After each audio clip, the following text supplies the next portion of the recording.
You are watching a live shot from St. Peter's Basilica. As we know, the passing of Pope Francis, there's a lot of questions on what's going into picking a new pope.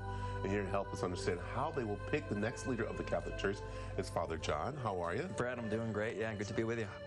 This is a time that the whole world looks to the Vatican of what's going to be going on. We know that the passing of Pope Francis was kind of sudden, but also we knew that he was sick for a while. But everyone now looks towards the future.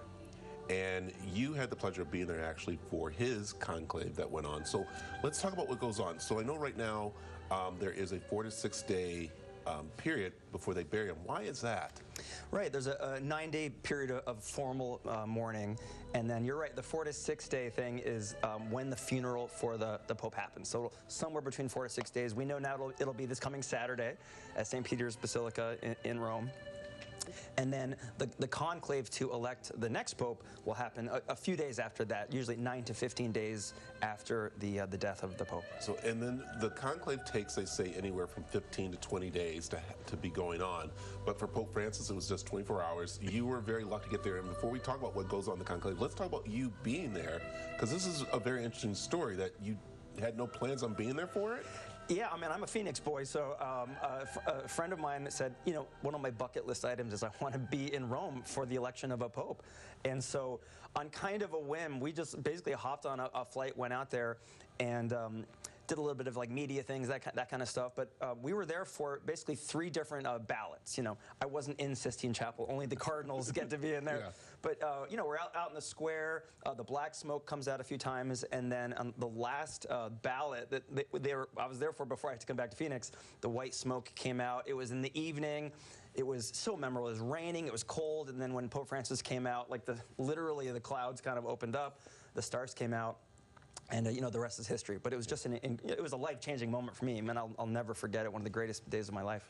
And we know that this happens behind closed doors, and it was a very secret, you know, procedure, things they do and stuff. But as we start to see some movies, different things, they start to show a light up on this. But let's talk about what goes into this, because my understanding there'll be 300 cardinals there, but only 100 some are able to become pope. Is that right?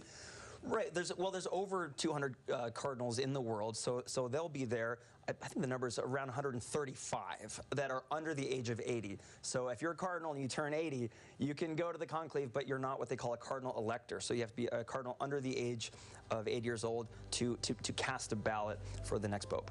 And is it kind of like an election? Are they out there, you know, talking with each other? Are they campaigning? Are they doing things, or is it more of them just talking a little bit and then going into prayer?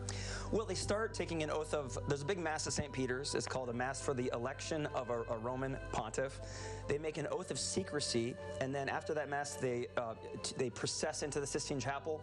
The doors are closed. So they stay in this kind of hotel, guest house there called Casa Santa Marta, actually where Pope Francis himself lived. And then it's secret, so they're not going out, and they're not supposed to be doing interviews or any of that kind of stuff. They ask God to guide them, and you know, kind of on their conscience to make the best decisions they can. And then the process just happens. There's little speeches, you know, formal speeches, and people kind of say, here, this is what I think the church needs and where the church needs to go. I think probably a lot of the conversations happen over cappuccinos and espressos about, you know, what do you think the church needs? And then, like you said, it could happen in 24 hours, but it could also go on for days or even weeks. Wow.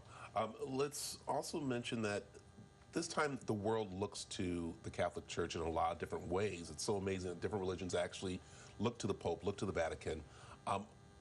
This one is very important because we had a Pope that was really concentrating on the poor. What do you think of the next Pope is going to be carrying that on, or do you see different things changing in the Church? Well, you said there's something really special about Pope Francis, his ability to connect with people, both, you know, inside the church and the Christian world, but also way beyond. In fact, just yesterday in downtown Phoenix, one of the leading rabbis right here in Phoenix, he came over to right outside St. Mary's Basilica, where I'm the pastor there, and just with tears in his eyes, just gave me a big hug and said, we're so heartbroken to lose Pope Francis. So you could multiply stories like that many times over. So I think there's the whole world is feeling it. Part of it's the kind of the mysterious nature of the papacy itself. You know, there's something symbolic about this global brotherhood of the human race, and somehow the Pope, especially Pope Francis, had an ability to kind of name that. Who knows what the next Pope will bring? I think we can expect it to have, I think, Now, don't hold me to this, Brad, but I think there's going to be a lot of continuity because Pope Francis, he chose so many of these cardinals from all around the world. So I think we can expect to see quite a bit of continuity with Pope Francis. I like that. Let's very quickly mention tonight you will be holding Mass at St. Right, St. Mary's Basilica, downtown Phoenix. And then we got to mention before Sunday Mass that airs here on the CW7, there's a special that's going to be done called Todos in honor of Pope Francis. That's at 8:30, followed by a memorial Mass at 9 a.m.